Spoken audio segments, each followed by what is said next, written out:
welcome to the first episode of Short Stories with the DevPlebs. That's a lie. It's definitely not because we fucked up our last recording that we're doing a shorter episode. We just felt like it. We have a clean record of only doing the most perfect one-time recordings. Yes, we have never messed up a single episode up till this point. No. Do you think we're up to the same number now of failed success? I think we've surpassed it. Well, I think we're still on the good side of the ratio. Okay. Yes, and to provide you with a little bit of context, we recently switched up our audio setup to now have two microphones. Yeah, we're professionals now. Yeah, so we're no longer mouth-to-mouth while recording the podcast, huddled around a single microphone. We both have our own microphones, which carry their own diseases. But as such, there was a few hiccups with our last recording, so this is what you get now. This is what you get. That's going to be our new slogan. This is what you get. It's a good slogan. Yeah. Because it really sets expectations right out of the gate. As there are no expectations. Yeah, absolutely none. But yeah, this is something I feel as a lot of podcasts do this, so I was interested in doing it too. It's just going to be a bit of a shorter episode where you won't hear about our week. Sorry about that, because I know that's what you all really look forward to. Yeah, we have the most interesting lives and the best weeks that we spend. Living our best lives. Truly. Living our best lives through the podcast. All right, so this week we just have a couple personal stories about developers that we've worked with. We're not going to name names because we're not true bullies. No, we're not true. We're not going to... When this isn't Friday Night Bullies, this is just some funny stories about some funny characters that you would meet in, I don't know... Places, yeah. I was going to say, like, web development, but, like, they could exist anywhere. Like, it wasn't... You could find these people anywhere, really. No, so... they only exist in two states, when they're at home and when they're web developers. Yeah. They have no other hobbies or interests outside of that. So that being said, did you want to start things off? Sure. Yeah, I've got one. I've got a funny story. It's not a very long one, but it's one intern we used to have at one time, and this is not to knock against interns in general. Interns are great. Everyone used to be an intern, so like we've all been there. But this one particular person who came in, he definitely had some issues kind of grasping certain things, which is fine. And I think all of us were more than welcome to help. But there was a pattern that we had noticed of him asking a question to one person, like one-to-one, and getting an answer back, and then making the rounds to every single person in the room. And this one particular thing that happened, which this one struck me to the core when it happened. I didn't know what to do when this happened to me, but it was a simple question. It was I can't remember if it was a 417 status code that he was asking about.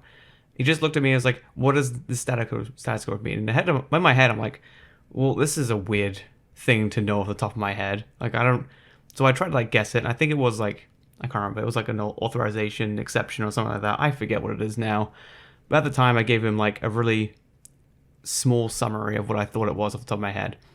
And then after me just trying to like grasp at some kind of explanation, he just turns around, looks at the computer, opens up his Chrome browser, and then just goes to a tab where he has just a list of status codes and their definitions, and he just highlights it and looks at me with a blank stare. And I just was like, yeah, that's that's it. Yeah. There it is. That's what it is. And he was like, okay. And I was just like, why did you ask me this? Wait, you knew the answer, and what? Or like, it's Maybe not like he was testing you. Yeah, that's what it seemed like. Like I was expecting him to kind of like be like, oh, like could you elaborate on maybe what that means? Maybe I don't get the description, but that was it. That's all he needed. Just the confirmation. Yeah. And then also a tidbit after that was, as I was leaving, he went to the other browser, which was the Google search of status codes, and every single link on that first page was purple. So he had gone to every single one. So he had done research on these status codes. Yeah, he probably knew better than you did. Yeah, he definitely did. Yeah, that was a short story. There's probably a few more that could be shared with that person, but that was one peculiar instance I had where I was just kind of baffled. Here, I'll throw it to you now. Do you have one to share? Do I have one to share? Yeah. Do you have one to share with the class? This episode's over now. Oh, that's your short stories. Yeah, that's it. Thanks for joining us. Just one. Actually, yes. So we have worked with some eccentric characters in the past. And one story, I'm going to do a short one since you just did a short one. Yeah. Just one that's always stuck out to me. But we live in Canada, and as you know, winters in Canada are unforgiving. I know where this is going. They're very unforgiving. And we had, again, another intern. Different intern. And I'll reiterate what Phil says. Nothing against interns. We've all been there, except for me. I crawled out of my mother as a senior developer. Yeah, Keith was already an architect when he came out, Yeah. so born and raised. I came out of my mother with a fully functioning bingo game written in Turing. Also with a full memory of the Redux documentation. Yes. That's sure. What a weird thing. That's fine. So, yes, winters are very unforgiving, miserable season. And our one intern, this was, I think, like the first cold day of the year, which wasn't that cold. Like, relative to what the rest of the winter is, I'd say it was like late November, which isn't technically winter, but it was like late November, and I think it was like minus 11 out. Yeah, which is not freezing in Canada. It's especially where we are. It gets a lot colder. Yeah, I mean it's still fucking cold, but Yeah. it's not. It's manageable. You can put a coat and hat on and a scarf. You might even need a scarf, but if you got a coat, hat, and gloves, you're good. And you know what? I get it. I remember that morning during morning stand up, an email came in, and it was from the intern, and he said, "I'm not coming in today. It's unbearably cold outside." Unbearably cold. I loved the choice of words that he used for that. Unbearably cold. Like, as if you walked outside and you were just literally crippled from the cold. Yeah. You just fell to the ground. Yeah, you just froze. You just immediately froze. You're, oh my god! And then he had to physically pull himself back inside. Someone saved him. Someone melted him and brought him back into his apartment so he could send the email for stand-up. His roommates, like, threw out one of those, like, little life preservers. And he just held on, and they just dragged him back inside. It was unbearably cold out. He could not physically handle. I can't come in today. It's too cold. You know what? They let it go. I don't know if it was worth it. I don't know if it was worth it to try and talk to him about that. No, I mean, that was like, I think there was a number of things that had happened since then anyway. So I think, or I don't know, what do you do? Like, I don't even know what I would do from a managerial perspective anyway. Like, if someone How do you approach that conversation? Because I don't think anyone's ever emailed in and said, it's too cold, I'm not coming into the office today. Yeah, there's literally no point of reference to know how to handle that. Yeah. You just bring him up, you pull him up in a chair, and you're like, it's not... it's not too cold. You it's can not... Because, like, especially at, like, I don't know, things were fairly lenient in terms of our direct manager when it came to, like, snow, like, just bad weather. Like, if you don't feel safe driving in, don't drive in. But, like, just, like, walking outside, like, whew, it's a little Better chilly not going today. to work today. Whew. Um, I'm gonna stay inside. yeah. Ooh. And like, you can't have that conversation with a straight face either. Yeah, Because it's yeah. such a ridiculous concept. Yeah, it would just be, like, one thing. I'd be like, listen, you just you can't. That's it. You can't do that. It's not an excuse. Yeah, that was great. It's unbearably cold. Unbearably. I have another story. It's not, well, I don't know. I guess the last two weren't. Well, that one wasn't specifically related to, like, a development thing, but I have another one, and this is kind of another short one.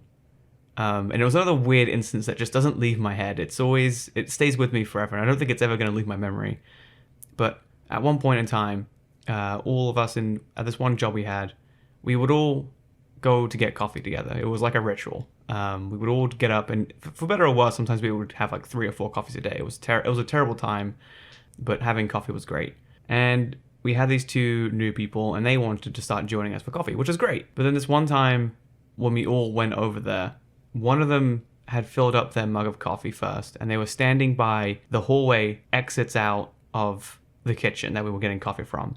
So once everyone had a full cup of coffee, they stayed by the hallway, and as one of us began to leave, they made eye contact and they slowly brought up their mug full of coffee. Everyone's mug is full. And we all know what it's like when you carry like a full cup of coffee. Like you can't move quickly, you don't want to spill everywhere.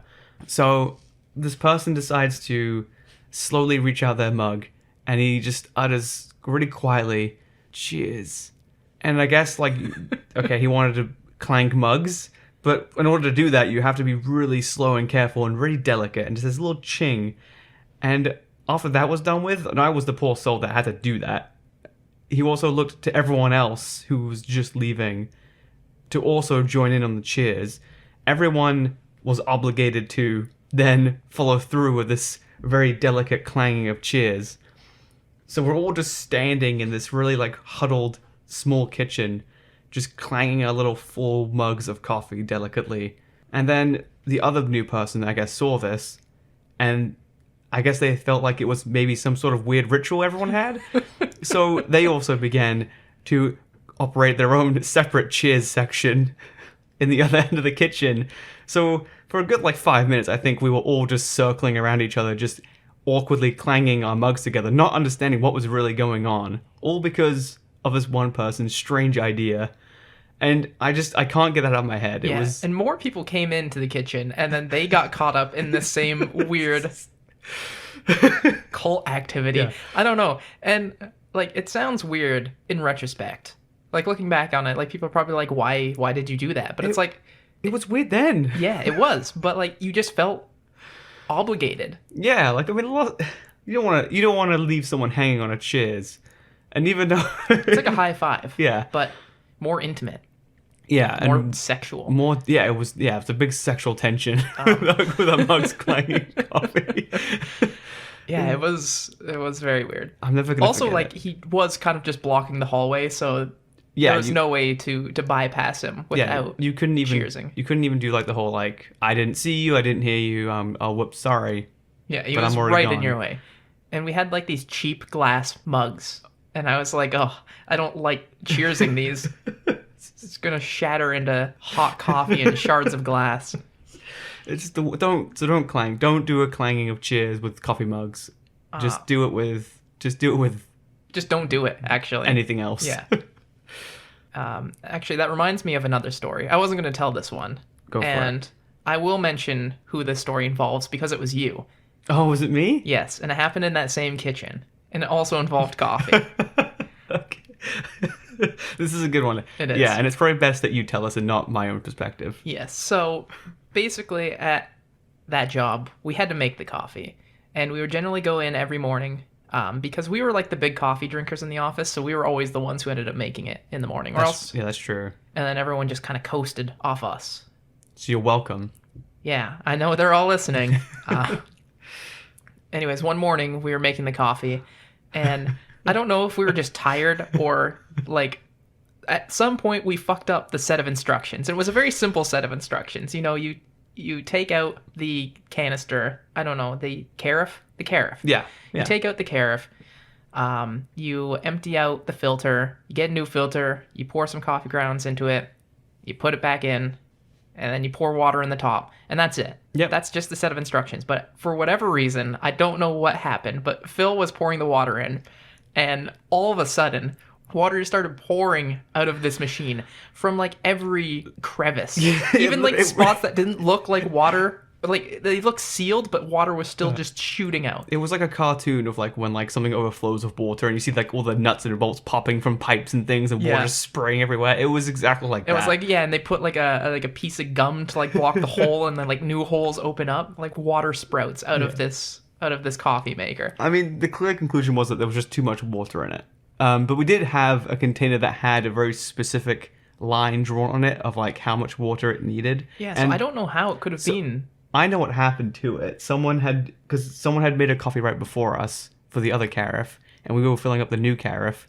But I guess they must have took it off early, and there was still some water in it, which I don't know how it wasn't dripping still. So I must have just put water in it when there already was some water in it, and then eventually there was too much.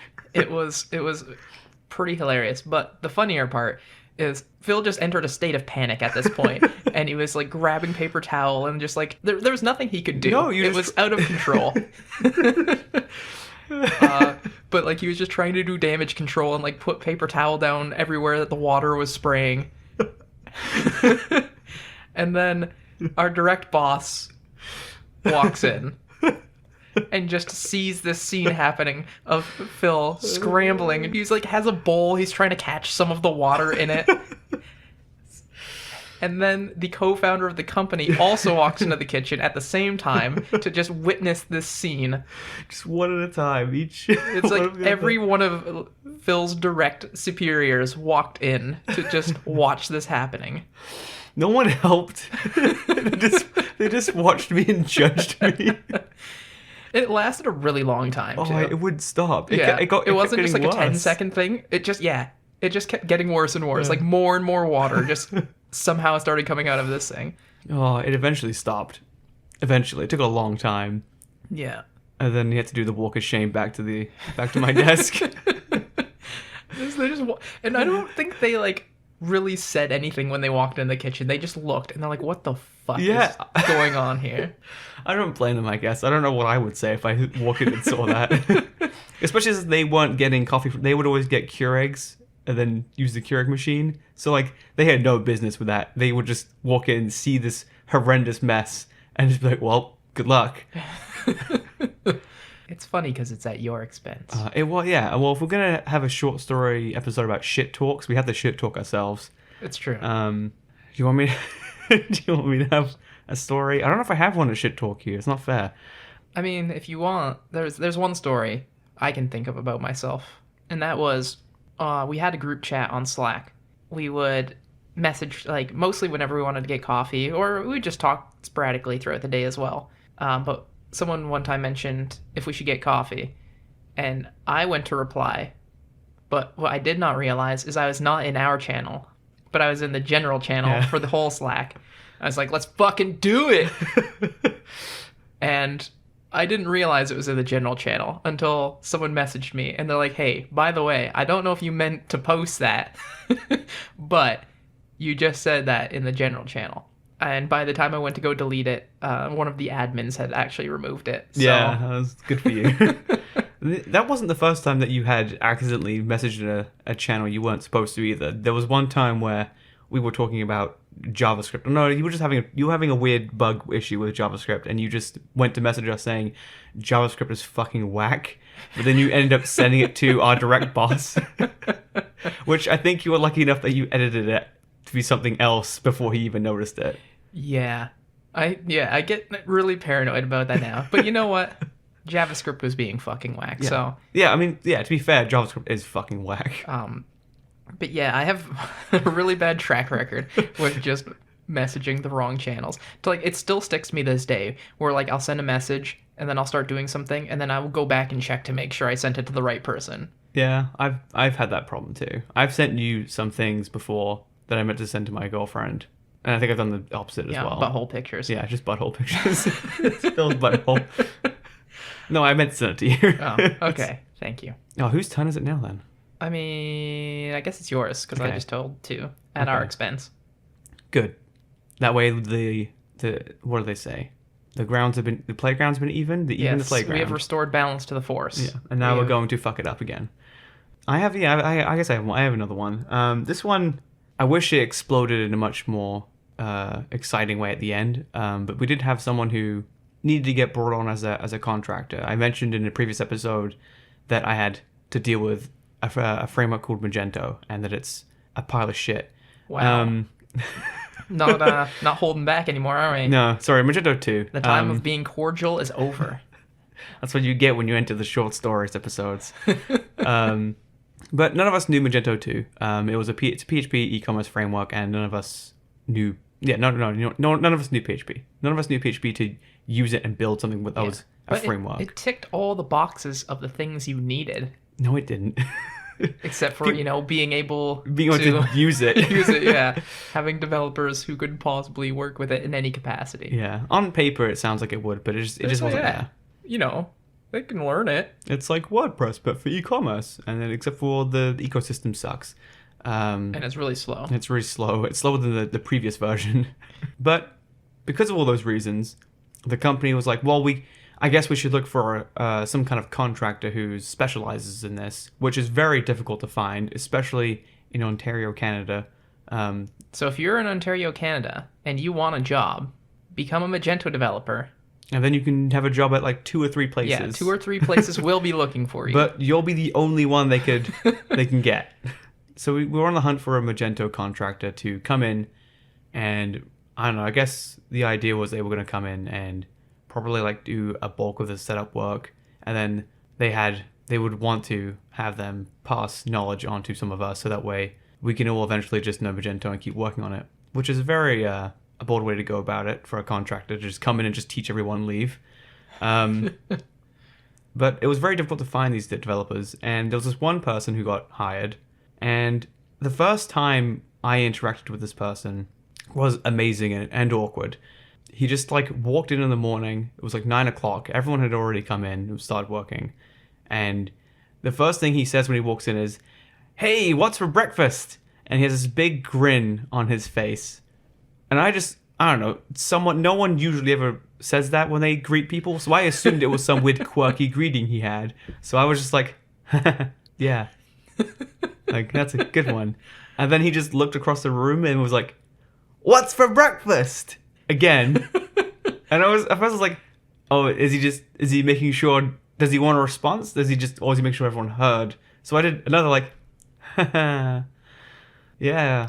And then our direct boss comes out to go greet him because he needs to go orientate him for his first day.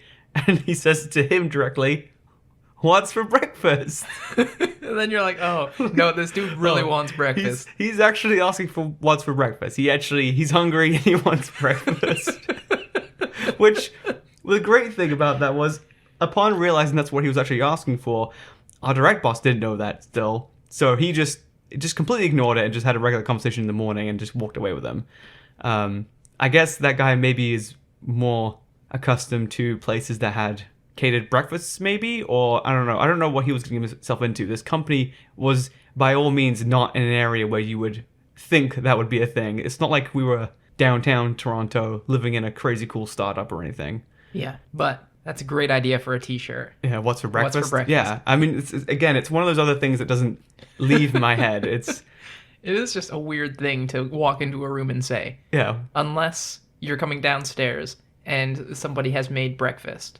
And you're like, "What's for breakfast?" What's for breakfast? Yeah. I don't know if there's any other time I would ever say what's for breakfast. But on the bright side, the guy ended up just being a fraud. Yeah, that's my favorite part of the story is he was actually just a huge fraud. Yeah, he wasn't experienced in any kind of field. He was literally just someone who was just going from job to job pretending to be experienced and just cash out on some money and take off. And that was something, because that company, they always called the references after hiring. Yeah. And they probably should have called his references before hiring him. I think they did start doing that after that thing happened. Because they're just like, yeah, this guy's just straight up a scam artist. Yeah. It was funny because I had a few flags of that. I was like, this doesn't add up. Because he was supposed to be skilled in Magento too. He was supposed to be like, he had stated that he was very experienced. So when we gave him like access to our repositories and stuff, where we keep all our code, he was told to, just make a repository for a plugin that we had and just push the code up. And it took him like a couple of days. And then when it finally happened, I looked at it and it was just a zip file that he had pushed up to a repo. I don't think you told me this. Yeah, did I not? No. And I just remember looking at it and be like, why did he do that?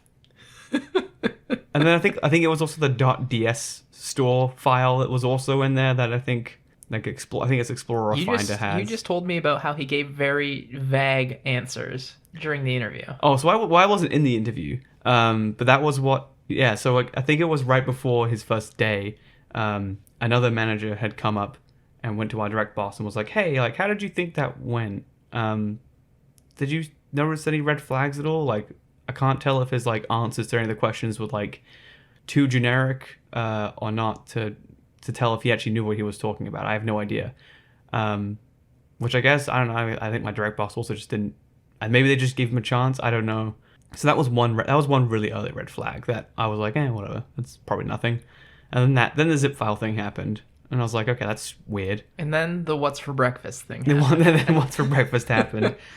And then one of the last ones was we had a meeting and there was a bunch of people in it, and there was this one developer who was talking about something, and quite honestly, what they were saying was just kind of like a strange rambling of nonsense. It didn't really make any sense. And everyone... If it's a coworker, I think you're talking about, I'm pretty sure everything they said was rambling nonsense. Yeah, and so like everyone in the room was familiar with this and knew it was kind of just going nowhere.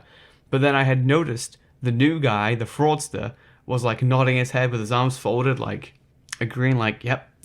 And I was like, hold on a minute. Hold on. You don't look like you're just trying to be nice. You look like you're actually agreeing or something. And I was like, okay, someone's up here. Yeah, that's a big red flag. So yeah, he was... Didn't they say during the interview that they liked solving problems? Yes. Oh, that was it. That was one of the answers. It was like, I love solving problems. Okay. Just the greatest interview answer of all time. Yeah, if you want a job, that's what you need to say. I love solving problems. Yeah, because, listen, I've done interviews before, and I'm always looking for people who can solve problems.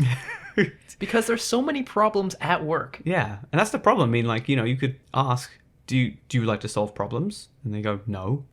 Don't hire them. Exactly. Beautiful story. Yeah. I wish he got fired or he quit in an explosive way, but it was really uneventful. It was pretty much just everyone was like, yeah, he's a fraudster, so they fired him and then they got the money back and that was it. So like there was nothing. I wish there was something more juicy about his exit, but it wasn't.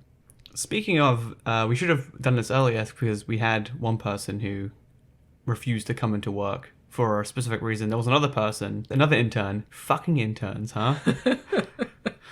But you know who you are. This one was funny. This is a really short one. This intern was really infamous for just kind of abusing the fuck out of what's a good way to say this? The sort of mutual agreement we had as a dev department of like trust, of like you can stay home and or like you can not come to the office and do something if it's necessary.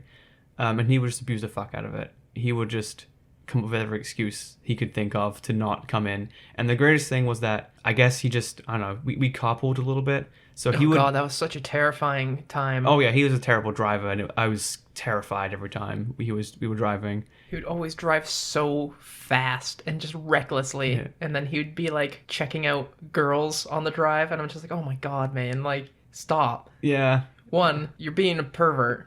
Two, you've almost ran into the back of this car and killed us all because of it. It was really noticeable too. I just remember just like, I don't think I've ever like been able to spot someone next to me like in a car like checking people out. But for him I was just like, man, stop it. I can see you.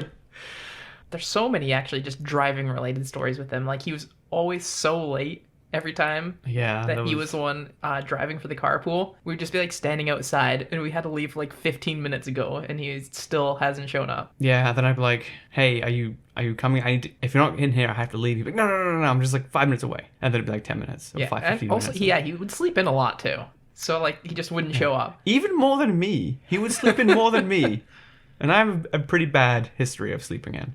Also, he really fucking loved Jason Derulo. Yeah. Which he would just crank, swallow. I don't know. Either way, it's gross.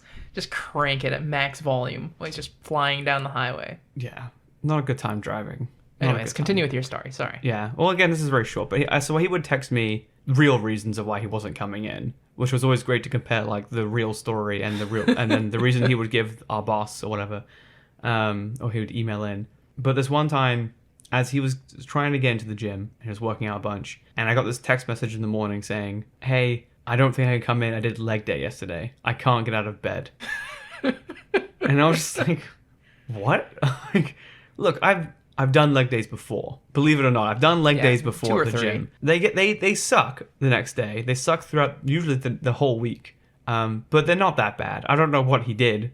I don't know if he just broke both his legs or something. But yeah, I've never been in a position like I've been sore the next day, but I've never been in a position where like I physically can't get out of bed. I did leg day. I can't get out of bed. I'm paralyzed. I am now Professor Charles Xavier. Yeah, so that was the real reason why he didn't come in. which I think he just messaged at work saying that he had to do. Actually, I forget what the actual excuse he gave there. It wasn't really important. It was probably a generic one of like, oh, I'm sick or something like that. He also didn't come in. Pump. He's got a sick pump on my sick quad pump. He also called in one time because he had to get his car serviced, and that was it. Which that takes like 15 minutes, by the way. Yeah. Yeah, he really just tried to use everything he could to stay home. Yeah. This was the same person that watched Netflix and he had a full screen breast, leaned back, just chilling out, right as the chairman is standing in our dev office. The audacity. He also watched a lot of Ben 10. Yeah, that was maybe the weirdest thing, actually, of everything, that he just really liked Ben 10. Ben 10's a fine show, I'm sure, but... I'm pretty sure he watched the entire series at work. Yeah, he watched a lot. He watched all of Ben 10, all of Naruto. The same person who, I think we mentioned in a previous episode, who watched an entire episode of Naruto, and once it finished, he just took that Seeker bar and just scored all the way back to the beginning. Watched it all the way through again. It was a banger of an episode. That was a really good one.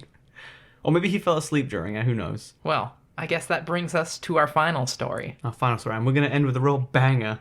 It's almost as good as that episode of Naruto. It's almost.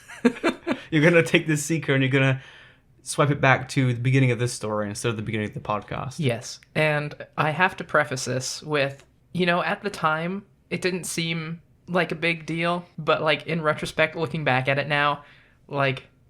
this is probably going to seem like a really creepy story, or like he's a very, like, I'll try and provide as much context as possible, but it's going to make him sound like a dangerous person. Yeah, he wasn't a dangerous person, but in hindsight, this is a strange story, and we probably should have mentioned it. Yeah, we should have mentioned it quicker to someone, brought it to someone's attention. So, it's going to make us look a little bad, but I'm willing to do that to tell the story. So we had a co-op one time, and they loved creative writing, really loved creative writing. And we actually found, before he started, just by searching his name, just because we wanted to pull up any of like his socials or check like his GitHub, but we also noticed that he had a account on Medium under the Creative Cafe, which is where you do creative writing, stories, poems, things like that. And he did, at the time, I think he really just had a lot of poetry on there. Yeah. I don't think he had any short stories, or if he did... they were poem-like. Yeah, and we had read through some of them because, we always creep, new hires and stuff to see what is online about them. At the time, we had a friend working at another company in a different town, but there was someone at his company who went to school with the intern, the creative writing intern, and I guess they were friends, and the intern had sent him a draft of a story that he was writing. His friend happened to show it to our friend, and then our friend happened to send us the link. And this was unpublished at the time, so you could only access it if you had the link. Yeah. So he sent us the link, and we started reading it. And the first thing that stood out is that there was a lot of characters in the book named after people in the office. And I will say not just named, but they were definitely like reflections of the people in our office. Yes. They had similar roles. Some were exaggerated, or maybe in his mind those were the roles people had. It was really hard to tell, if that was what he just perceived the people to be, or if that was supposed to be like slightly larger than life versions of themselves. Judging from how boring the story was, or how it was written, I'm going to assume that it was how he perceived. And it was people. it was weird because he had been struggling with the task at the time, but that task made it into a story as well. I completely forgot about that. I forgot that he did that. It wasn't even the main focal point of the story. It was just thrown in there at the beginning. Yeah.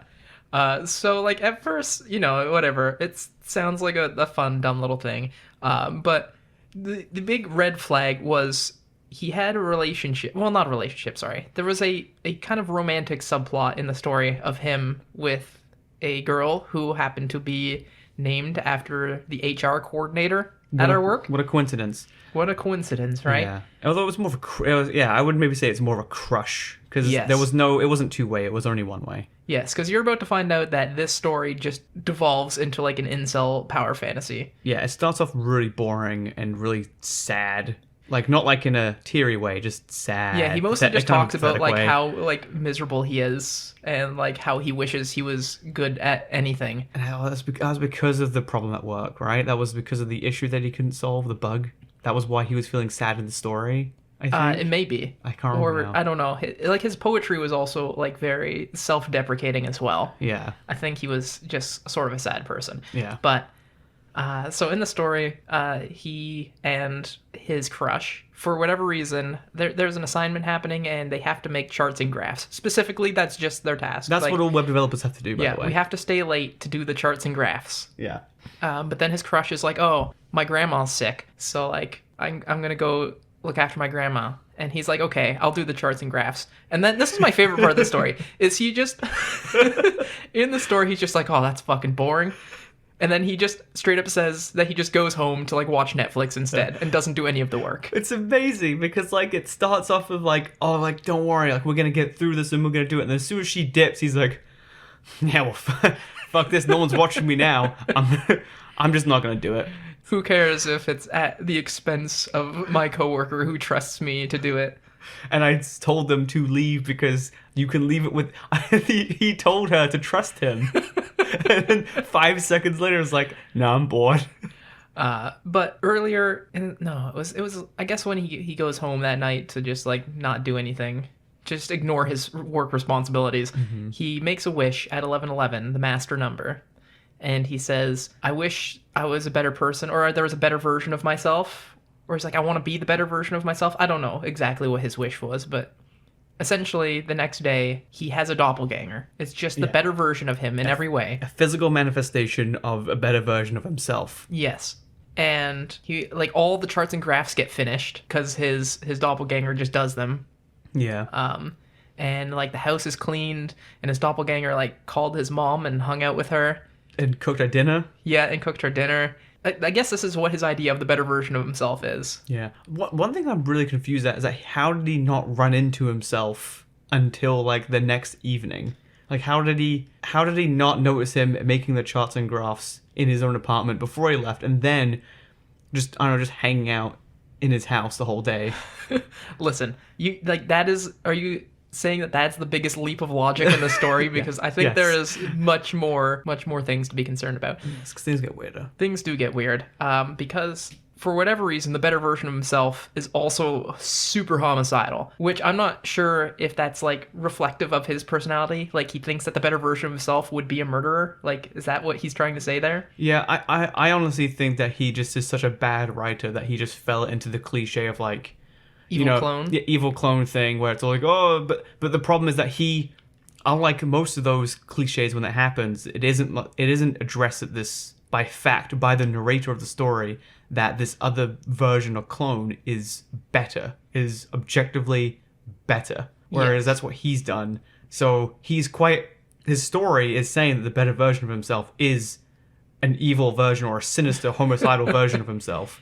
I don't know what that says for the original version of himself then. Yeah, well, but that he's just homicidal but doesn't have the stones to do it. To elaborate on the homicidal bit, he gets a call from his mom, and she's like, "Your crush is dead." I don't know how she knows this. I don't know where she got her information from, but she calls him, and she's like, "They're saying it was you." And she's like, "I know it wasn't you, though." And he's like, "Oh, I have to go see what's going on." Yeah, I better go to the scene of the crime. Immediately drives to the scene of the crime. Someone is conveniently waiting outside. It was his, I guess, sort of work rival. He's like, "What did you do that for?" It's like any normal human interaction, he's waiting outside from to enter the scene. All of the interactions are just super like non-organic, super forced, would never happen in real life. And then he immediately proceeds to put this guy in like an arm lock, and then like judo throws him to the ground. So despite him being a miserable, sad person who requires a better version of himself, he can kick ass. He's got some karate skills. It was weird because he like described the exact attack that he did, and then he's like, "I'm going in," and he just walks into the building because he wants to go see his crush's dead body, I guess. Which it's also just insane that there's when a crime scene happens, I'm pretty sure the police stay there. Yeah, no, the building is completely empty, and he goes up. And then he sees her lifeless body in the kitchen. Which, again, I guess the police don't do anything. They just left it. They put the tape up and said, "Hey, Jack, can you stay there and just wait for the person to return to the scene of the crime?" Also, in the story, it was described as duct tape. So I forgot about they ran out of police tape, and they instead blocked everything off with duct tape. And then he goes in. and he sees her lifeless body, and he starts crying, and then a phone starts ringing, because I guess there's a landline in the room. Which his clone thinks they're cool. He just knows that he's in there. And his clone just starts shit-talking him. And he's like, I think it's implied that he, like, has his mother kidnapped as well. Yeah, which comes out of nowhere. Yeah, Because his mum calls him before to tell him that he didn't do it and that to inform him of what happened. And then the clone is there now? Yeah, and so weird. And then at the end of the story, essentially, like, the police are coming back. I guess they're coming back from lunch break or something to go, like, clean up the body and stuff. And, Yeah, they come back finally. and then he goes up on the top of the building and he checks his watch and it's 11:11, the master number, and he jumps off and dies. And that's the end of the story. And at the time, I think we didn't think too much about it because the writing was so bad that it was a really funny story. It was, yeah, I mean, it was so terrible. It was a terribly written story. It was so strange. He had the audacity to name the people off of the people in the office. I mean, yeah, looking back at it now, I'd want to, like, tell people. Put him on a list, maybe? Because I guess, like, when you had met him, like, he was such a non-threatening person. Like, I didn't get any sort of ounce of threatening aura coming off of him. So at the time, I was just like, all right, he's just written a shitty little story, and I didn't think too much about it. But, like, looking back at it now, it's like, no, we probably should have told someone that he was specifically naming people in the office. Yeah. I mean, it was a very scary thing to want to bring up because of the whole murder fantasy thing that happened in it, of his doppelganger doing that. And it was like, I don't know what to do with this. It's also drafted. Yeah. And when he eventually published it, he did change all of the names, but we knew. Yeah, we knew. We knew. Also, in case you're wondering why he killed his crush, it was apparently because instead of going to see her sick grandmother, she went on a date with a Michael. Which is, yeah. Oh, I forgot about that. Right. It was a Michael. It wasn't Michael. It was just a Michael. Yeah, so any Michael could have been your lucky day. Yeah, and that's really where it turns to an incel power fantasy, is that his weird... I think that's why his doppelganger kills her, is because he finds out, or he knows. Yeah. So that is where the story went from boring to maybe put this guy on an FBI watch list. Yeah, because the first half was literally just boring, mundane, like life to life, him just being sad. Yeah, it was just... Really, in the end, it was still a story about him being sad, but there was a murder. It got claps on Medium, which is maybe the worst part about it. I don't know who... I think someone commented, was like, yeah, I love 11:11, which I don't know... I didn't know there was 11:11 enthusiasts out there in the world. But... There is. I have an 11:11 tattoo across my chest. The master number. The master number. Oh, boy. Yeah, so I think that about wraps things up. Yeah, that's probably... I don't know if you can top that one. That's the most strangest. Well, we can, but that story's for another episode. Yeah. A different story. A different episode of short stories. Yes. I feel as though there's one place that we've worked that we could fill an entire episode with. Yeah. I mean, all these stories were mostly from one place. Oh, that's true. That's true as well. But But I just wanted to tickle the interest. I wanted to drive some curiosity. Yeah, and we have some they vary between like different kinds of like company sizes and people at different skill levels. Apparently there's a lot of whack people that you can work with. JavaScript is fucking whack. JavaScript is fucking whack. But yeah. Yeah, no, it would be fun. I think we still have a lot of stories. I think we could do a couple more of these. Yeah. And then we can just start stealing other people's stories. And claiming it to be our own. Yes. Yeah, perfect. So you'll want to come back for that. Yeah. And anyone listening to those whack stories, they will never hear this, so they'll never know that they're stolen. Exactly. Maybe some of these were stolen. Yeah, who knows? These were all written down on a Medium. Yeah. In the Creative Cafe. You can trust us. Yeah. We will get those charts and graphs done for you. All right. Well, thanks again for joining us. Yeah, this was a special little short episode of Friday Night Deploys. Yeah, actually, it's still pretty long. Is it really? It is. That's not so short stories. Our not so short stories. All right. Well, thanks, Phil. Thanks, Keith. And I will see you. Or I guess we will. Sorry. Sorry. Do you have something to say? I have something. I know this isn't structured, but I do have something. I do have a thing. We can bring back an email segment thing real quick. Hold on. Bear with me. All right. I'm not going to edit any of this. We're just going to No, leave yeah. this awkward long silence. All right. So every time we have a topic, I have been telling everyone to, message us or, in some way to share their story and we will read it out. And someone finally did it. Wow. Thank you, brave citizen. Yeah. Mr. Andreas Andreas Lineback. He's previously gotten a shout out in a previous episode because he's very participative. Yep, words. Yep, that's a word. So we did an episode about side projects. Did we? We did. I don't remember, but we did. So Was that the dreaded episode 4? Oh, it might have been. It might have been the worst. It might have been the worst one. So Andreas tweets in to tell us about his side project that he did that he's fond of. Oh, he actually shit talks episode 4 in this. So maybe it was episode 5. I'm not sure. So he says, Good question. I'm so glad this was not like episode 4. The side project I'm most proud of is a photo booth web app I created for my wedding. My wife and I wanted a photo booth service, but they were expensive and gave out low-quality printed pictures. I created a small node server, local only, a React front-end, React strap for the win, and hooked everything up to a DSLR and a Cloudinary free account. It ended up being a carousel with the latest taken pictures on display. Users could select any of those images and upload it to Cloudinary. Upon successful upload, the app showed a QR code which you could scan to download a full quality image and share it on social media. Shortly after I got my first web dev job. So it was a full year of wins. Wow, that's a great idea. Yeah, that's really cool. Sounds way better than our side projects. Yeah, mine sucked. Yeah. Also, I had a photo booth at my wedding. You did? So I'm very offended by your... No, I'm kidding. That's great, though. That's great. It was you could have done that, and then you could have. Well, I can't now. I guess I'll just have to get a divorce. Yeah, and have and another then wedding. at my next wedding, I will steal your idea.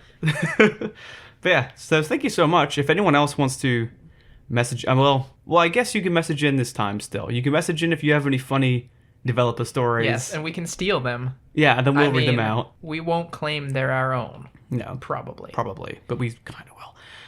And we'll read it out in the next episode or whatever episode comes up to the recording when they come in.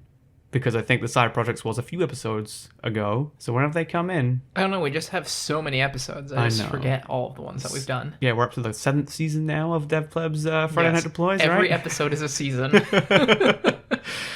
Will seem so impressive. Yeah. People be like, oh my god, they're on season 135? These guys must be super popular. Wow, they've been going for 5 years? Again, I know this is supposed to be a short episode, but I just wanted to say we broke 300 downloads. Aw, so thank you, everyone. So thanks for continuing to download this, even though we offer very little value to you. Yeah, doesn't go unnoticed. Where can people contact us, Keith? Where can people contact us? Yeah, where can they contact us if they want to send in their short stories to read out? They can show up to our workplace. Okay. And we'll meet them in the lobby. Does anyone remember the P.O. box from episode 1? They can write it in small letters on a piece of paper, and we will handshake them, and they will transfer the piece of paper into our hand. And then we can cheers.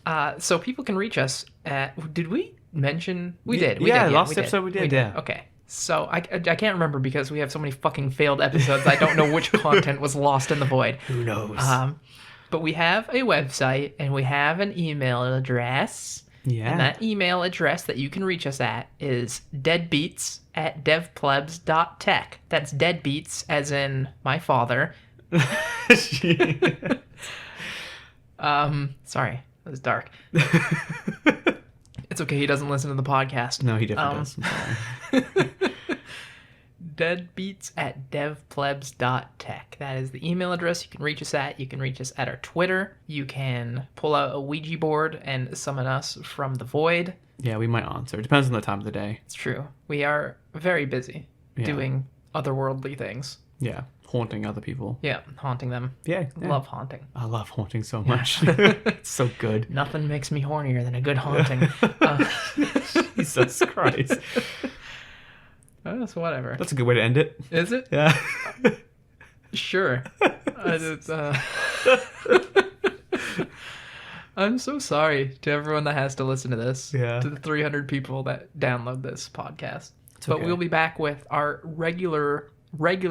we'll be back with our regularly scheduled podcast next week. Yeah. Unless we fuck it up again, and then we have to do another thing like this, Yeah, which turned out to be just the length of a regular podcast anyways, so... Yeah. When things go wrong, you just cop out. That's true. That's what I do whenever life throws me any sort of difficulty. I just curl up in the fetal position, just lay on the floor, cry it out for a couple hours. We could have an entire podcast where Make a we just grilled cry. cheese. We could have a whole episode where we just cry. We could. Who doesn't love a good Friday night cry? Tune in. Tune in for that hot piece of content. Wonderful. All right. Well, I guess that's it for this week. Yeah. It's going to do it for the show. Yeah, We'll be I'm pretty back. sure this was supposed to end like 10 minutes ago, but you just had to give a shout out. Yep. Phil, just always being nice to the fans. You're welcome. You're welcome, everyone. You're welcome, fan. You're welcome, Andreas. Or a single fan. He's the only one. But we really appreciate it. All right. Yeah, let's just fucking end it. Yeah, let's fucking do it. All right. All right, bye, everyone. Yeah. See ya. See ya. See ya. Bye. Bye. Hey, bye. Okay. See ya. Love you. Bye. Bye. Bye.